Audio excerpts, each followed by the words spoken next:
First, Mike Thompson begins a paper chase that takes him into the dark heart of fascism in the America of the 1930s as Document investigates the White House coup.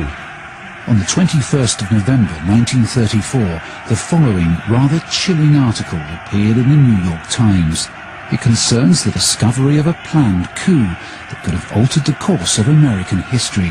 Yet today, hardly anyone knows anything about it. A plot of Wall Street interests to overthrow President Roosevelt and establish a fascist dictatorship backed by a private army of 500,000 ex-soldiers and others appeared before the House of Representatives Committee on Un-American Activities, which began hearings on the charges. If these long-forgotten accounts can be relied on, I seem to be looking at an attempt to set up a fascist government in the land of the free. A coup that could have toppled one of America's most revered presidents, paved the way for a possible alliance with Italy and Germany, and thereby change the complexion of World War II. Fascism was seen as an example to be learned from, because it seemed like a quick fix. All you needed to do was get people to shape up. You could have had a handful of the wealthiest people in the United States found guilty of treason and sentenced to death.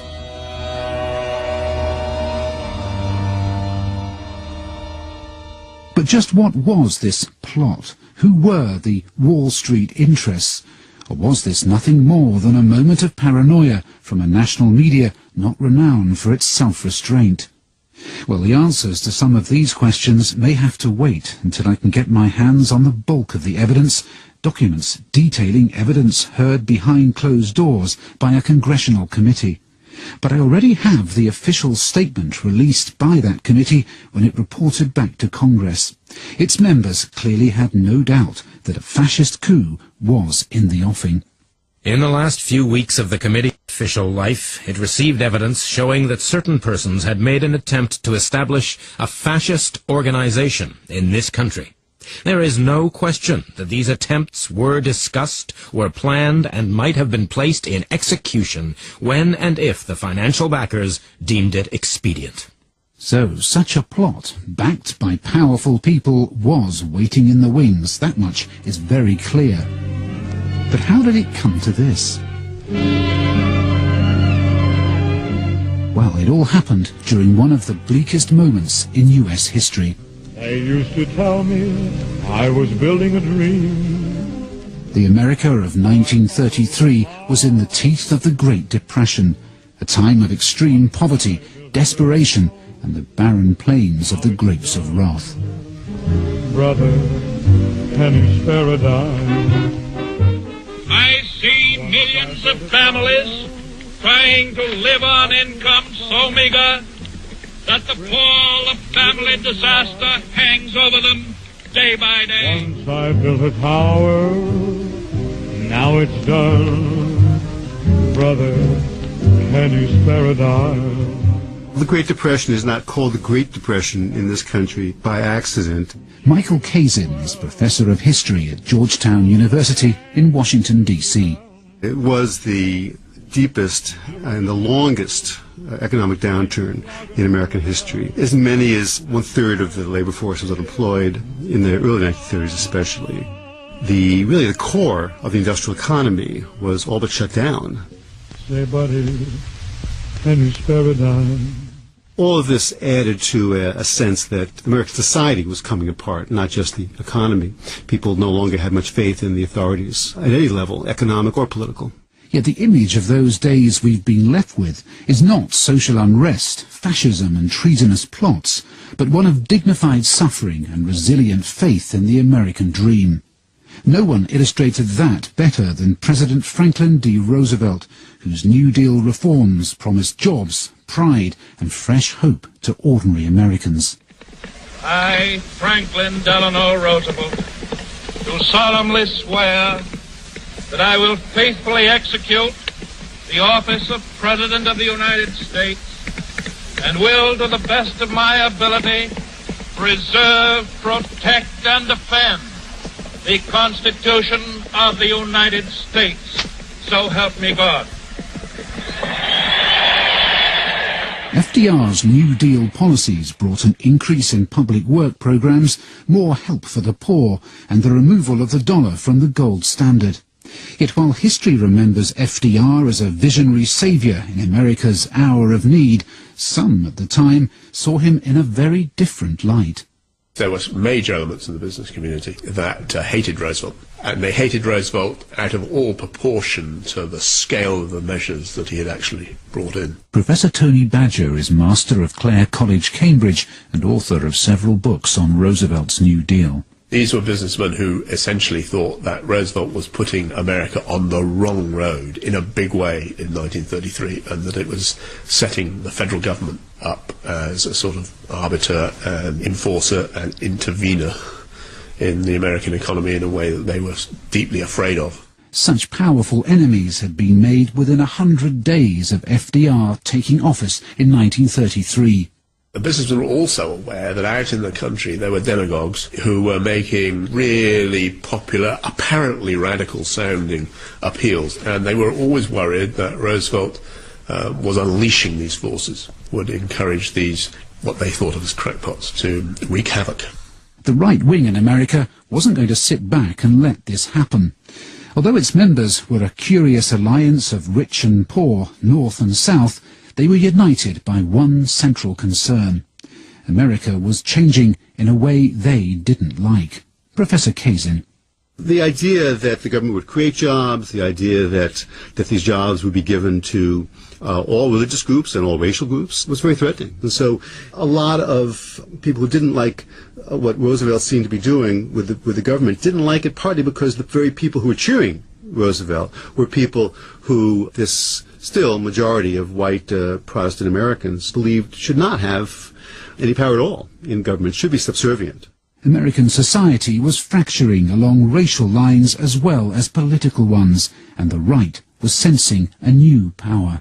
There were insurgencies we could call sort of proto-fascist, groups called the Silver Legion, the Silver Shirts, the Black Legion. Most of these groups were continuing some of the themes of the Ku Klux Klan, and these groups often carried out vigilante violence against Catholic workers, black workers in some of the factories in the North. These groups had great aspirations to become much larger than they were. Some of them had aspirations to imitate what had happened in Italy and was happening in Germany. It's into this world that the plot to overthrow FDR was born. But who was going to lead it, and how did they think they'd get away with it? I'm hoping the answers lie amongst the formerly secret papers of the Congressional Committee that investigated the planned coup. These, I'm told, are locked away in the National Archives of America, a few hundred yards from the White House in downtown Washington. Well, this seems to be it, the National Archives Research Center. Fantastically grand building. Looks like there's strict security in operation here. Airport scanner machine. Yes, sir. How can I help? Hello, I'm from the BBC. I've got an appointment with archivist Jessica Kratz. Okay. Hold on 1 second. Let me give her a call. Thank you very much. Jessica led me down increasingly claustrophobic corridors into the heart of the archive. This is staff area, legislative records. Here, watch your head. The documents I'm after are from a committee known as the McCormack-Dickstein Committee, after the two men who chaired it. So here are the papers, the official committee papers. They're kind of organized by, this file put here, HR 73A-F. And Special Committee on Un-American Activities on Nazi Propaganda. It was established to investigate the activities of fascist sympathizers in the US in the early years of Roosevelt's presidency. It's a very small amount. Only, 4 boxes, 4.5 boxes for what they did in executive session. So it doesn't look that much, and there's even less than it looks. For what the committee investigated and how much testimony they heard, yes, it's a very small amount. Despite the paucity of documents, there are some that catch my eye. Starts with some interesting disputes between the General and the committee. The Chairman, General, you are a retired Commandant of the Marine Corps. The most important testimony in these records is from a senior commander of the US Marines, Major General Smedley Butler. Smedley Butler. I was in the Marine Corps 33 years and 4 months on the active list. Major General Butler came before the committee of his own free will. He had, he said, been contacted by a well-connected New York City broker called Gerald Maguire. Maguire met Butler a number of times and slowly revealed his audacious plan. He and his financial backers wanted Butler, a highly decorated war hero, hugely respected by rank-and-file soldiers, to rouse an army of World War I veterans, many of whom were angry that a bonus they'd been promised had yet to be paid. The idea was that the general would use these men to help seize the White House, just like Hitler and Mussolini had used their private armies to bully their way into power. At the time, Butler, a staunch defender of democracy, went along with the plan, but he was secretly appalled. Inside the National Archives, I was joined by writer John Buchanan, who has made a study of right-wing America in the 1930s. These super wealthy capitalists essentially wanted to pose such a threat to Roosevelt that he would basically step aside. If FDR would not cooperate and step aside, they would execute him, kill him. Smedley Butler's testimony shows the plot was at an advanced stage. Maguire said to me, "I went abroad to study the part that the veterans play in the various setups of the governments that they have abroad, like France, and I found just exactly the organization we're going to have. It is an organization of 500,000 super soldiers here in America." "Well," I said, "I suppose you get these 500,000 men in America. What are you going to do with them?" He said, "Did it ever occur to you that the president is overworked? We might have an assistant president." He went on to say that the position would be a secretary of general affairs, a sort of super secretary. He said, "You know the American people will swallow that. We have got the newspapers. We will start a campaign that the president's health is failing. Everybody can tell that by looking at him, and the dumb American people will fall for it in a second." Now in his 90s, Jules Archer was a young man of 18 when General Smedley Butler gave his testimony. He remembers just how idolized the man still was by the tens of thousands of veterans who'd been under his command. He was a fantastic anti-war general. He was very popular with the soldiers and sailors. He fought for them, and he fought for their rights. That was one of the reasons he was selected for the plot, because they knew he could raise a paramilitary army of veterans who would follow him because they believed in him. It was here at the Association of the Bar in central New York City, just a stone's throw from Wall Street, that the case against the plotters came to a head. The chief witness, Major General Smedley Butler, walked up these steps, past the giant stone pillars that tower above me here, and through the rather elegant doors. Even today, all the officers on either side of me, behind the large wooden doors, are packed with people who are going through today's important legal cases. But back on Tuesday, the 20th of November 1934, this was perhaps the most serious case the country could possibly have faced. And the room where it all took place is up several flights of stairs in what's known as the supper room. One of the most important witnesses who came here was Paul Cumley French, a journalist Smedley Butler took into his confidence after the conspirators had tried to recruit him.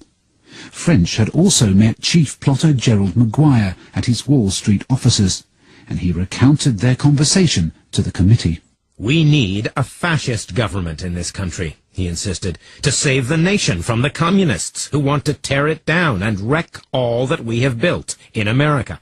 The only men who have the patriotism to do it are the soldiers, and Smedley Butler is the ideal leader. He could organize 1 million men overnight." During the course of the conversation, he continually discussed the need of a man on a white horse, as he called it, a dictator who would come galloping in on his white horse. He said that was the only way to save the capitalistic system. But it was Smedley Butler, war hero and soldier's friend, who exposed the plot. He continued his meetings with Maguire until he gathered enough information on the plotters to bring the evidence before the McCormack-Dickstein Committee. But given that there were no recordings of these meetings, or letters written by Maguire outlining his plans, how can we be sure that the general didn't exaggerate or even make up the whole story? Jules Archer, who went on to study the lives of Smedley Butler and Representative John McCormack, is convinced the plot was real. He remembers talking to McCormack about his time as chairman of the committee that investigated the case. McCormack was a veteran politician. He was an advisor to Roosevelt and other presidents. He had a heavy Irish accent. He told me General Smedley Butler was one of the outstanding Americans in our history. I cannot emphasize too strongly the very important part he played in exposing the fascist plot in the early 1930s, backed by and planned by persons possessing tremendous wealth. And there was no doubt about it that McCormack was absolutely convinced that Butler was telling the truth. On the Nazi attacks on the Nazi movement in the United States, we present Representative Dickstein. Ladies and gentlemen. In this early radio archive, you can just make out the other co-chairman, Representative Samuel Dickstein, warning Americans to be aware of the threat from fascist forces from within. We have succeeded in unearthing evidence to define the Nazi government here as the most dangerous threat to our democracy that has ever existed. And the central character of the plot, the plain-speaking Major General Smedley Butler, was caught on early newsreel from the time, explaining his part in exposing the plot. I talked with an investigator for this committee. He told me they had unearthed evidence linking my name with several such veteran organizations. As it then seemed to me to be getting serious, I felt it was my duty to tell all I knew of such activities to this committee. My main interest in all this is to preserve our democratic institution. So Smedley Butler remained adamant that he was the target of a fascist plot, and there was never any doubt either in the mind of committee chairman John McCormack that the forces of fascism were gathering to storm the White House. But who was going to fund the coup? Even with the backing of 500,000 veterans, a plot of this sort against the most powerful government on earth needs money as well as muscle, and an awful lot of it too. Well, according to Smedley Butler, this was where the big business moguls and Wall Street brokers behind the coup came in. They, he was told by Maguire, would soon step out of the shadows in the form of a newly created lobby group. Soon after he made this promise to Butler, the American Liberty League was born. Maguire said, well, you're going to see in the next few weeks in the press, this organization is going to be created that's going to front for the whole thing, and we're going to stand up for the Constitution, and we're going to stand up for our troops, and so on. And lo and behold, about 2 weeks later, splashed all over the major newspapers of the time, especially in New York and Washington, the creation of the American Liberty League. To get a flavour of the ideology that motivated the Liberty League, here's one of their leading supporters, Demarest Lloyd, writing in his magazine, Affairs. Popular government is a perilous extravagance in time of emergency. The present situation is more destructive than war, and much more difficult for a popular government to handle. It is quite apparent that unless confusion is to become chaos, Congress, like a long line of unfit rulers in the past, should abdicate. It's a matter of record that the membership of the American Liberty League included some of the most famous names in business. Its benefactors read like a who's who of household products that are still familiar today. General Foods, the makers of Maxwell House coffee, Birdseye and Colgate, Heinz Foods, US Steel and car manufacturer General Motors were all supporters of the League. These are individual titans of industry, and they talk to each other and they wound each other up into ever-increasing frenzy and denunciation of the man in the White House. They become quite a fevered, conspiracy-oriented group of individuals. They are the people who go on to form the American Liberty League. The treasurer of this organisation was the broker Grayson Murphy. Little research has revealed that he was none other than the boss of the man at the centre of the plot allegations, Gerald Maguire. Later in the McCormack-Dickstein report, a shipping company called Hamburg America Line was accused of providing free passage to Germany to American journalists willing to write favourable copy on Hitler's rise to power. The company is also alleged to have brought Nazi spies and pro-fascist sympathisers into America. John Buchanan has studied this later section of the report and has discovered that one of the company's managers came from a very famous family. The thing that surprised me most was to discover in the documents that this company, Hamburg America Lines, had in fact been managed on the U.S. side at the executive level by Prescott Bush as part of a web of Nazi business interests that were all seized in late 1942 under the Trading with the Enemy Act by the U.S. Congress, and Prescott Bush is the grandfather of the sitting president of the United States. Of course, at the time, it was perfectly legal to have dealings with Hitler's Germany. Prescott Bush was not called to account for this until America entered the war. Neither was it a crime to be a member of a lobby group like the Liberty League, and have found no firm evidence that the Liberty League itself was behind the plot to overthrow their country's democratically elected president. But academics like Professor Tony Badger believes that it was, at the very least, a magnet for those with such intentions.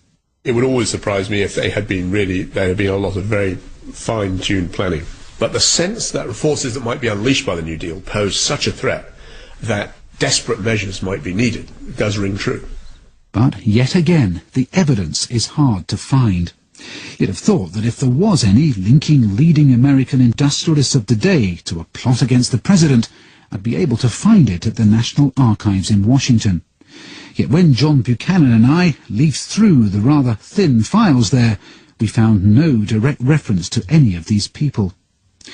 Though I'm now starting to wonder whether any such evidence has been removed or deliberately withheld from the records in the first place.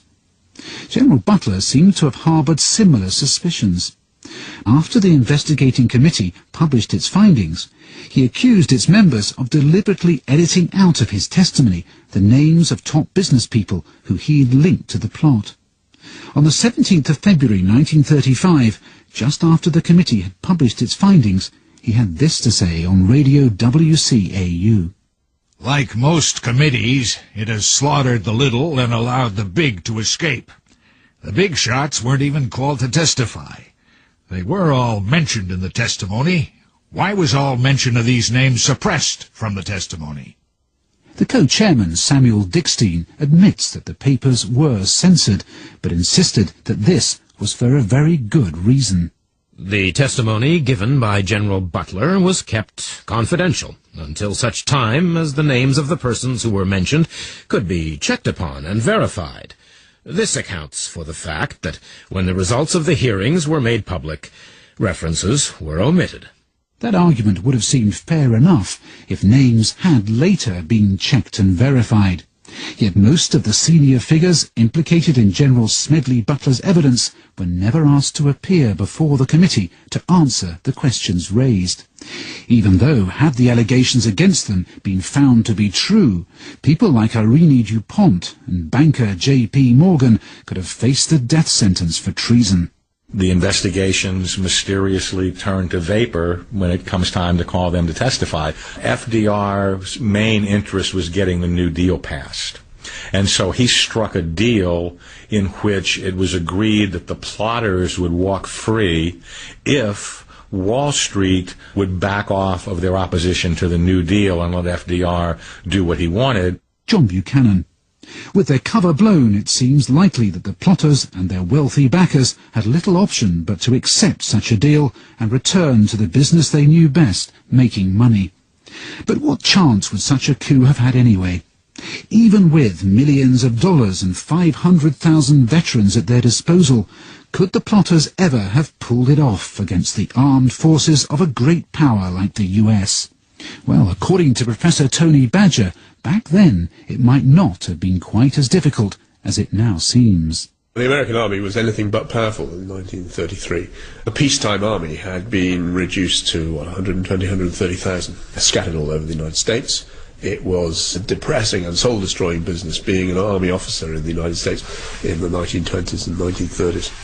So I think the sense that the American army as such was a powerful group that could have put down any trouble, it has to be seen in that context.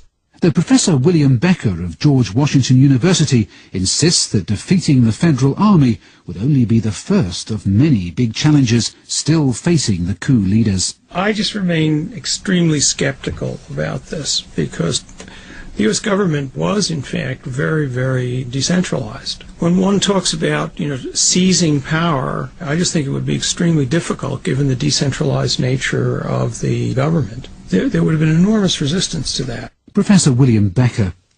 Perhaps the biggest remaining question is whether, had the coup gone ahead and been successful, the American people would ever have put up with a dictator in the White House. It seems unlikely.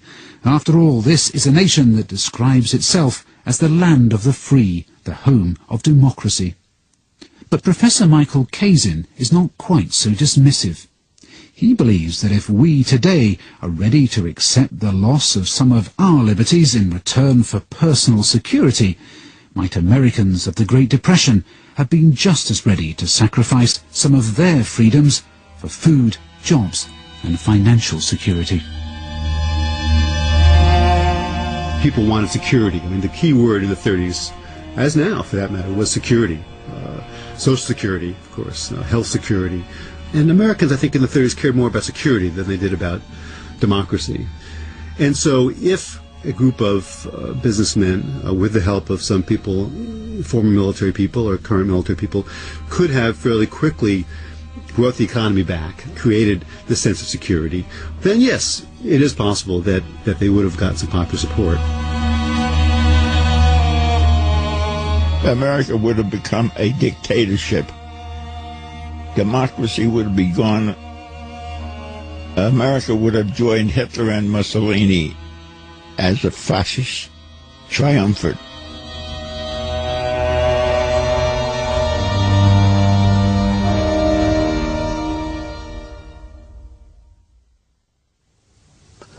Document, The White House Coup, was presented by Mike Thompson. The readers were Peter Marinke and Kerry Shale, and the producer was Philip Sellers. If you have any stories that you would like the Document team to follow up, you can get in touch via the Radio 4 website.